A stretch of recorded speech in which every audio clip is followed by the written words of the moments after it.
Promise sir నాది గే character అనుకున్నాను sir.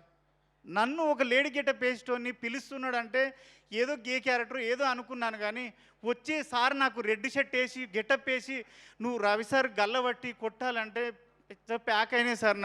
నా తోటి కాలే సార్, నిజం సార్, నా తోటి కాలే. అప్పుడు ఆడొక బూత్ మాట ఉంటుంది, సార్ అన్నాడు అనరా అన్నాడు. అమ్మ నీ కాలుమొక్త సార్ నేను అనలేను సార్ అన్న. అంటే ఏం కాదు అనరా అన్నాడు. మీరు వచ్చేటప్పటికే నేను చెమటలతో తడిచిపోయినా సార్. మీరు అనుకున్నారు ఆ స్ప్రే కొట్టారేమో అనుకున్నారు సార్. కానీ అప్పటికే నేను మిమ్మల్ని చూసి తడిచిపోయాను సార్ అప్పటికే. కానీ గల్లబట్టి కొట్టిన ట్రైలర్లో ఉంటుంది, సినిమా చూసిర్రు, అది సింగిల్ టేక్లో ఓకే అయింది, హ్యాపీ ఫీల్ అయినా. తర్వాత ఫైట్ జరుగుతుంది. నేను 42 సినిమాలు చేశాను సార్, ఏ హీరో కూడా నాకు ఇంత కంఫర్ట్ ఇవ్వలేదు సార్. మీరు ప్రతి దగ్గర ఏం చెప్తున్నారంటే అరే చూసుకున్నావా ఓకేనా ఫైటు, ఓకేనా ఫైట్. సార్ నేను అంత అద్భుతంగా ఫైట్ చేయడం ఏంటి సార్? ఎన్ని ప్రొడక్షన్ హౌస్ల నుంచి నాకు ఫోన్లు వచ్చినాయి సార్ ఈ 3 డేస్లోనే.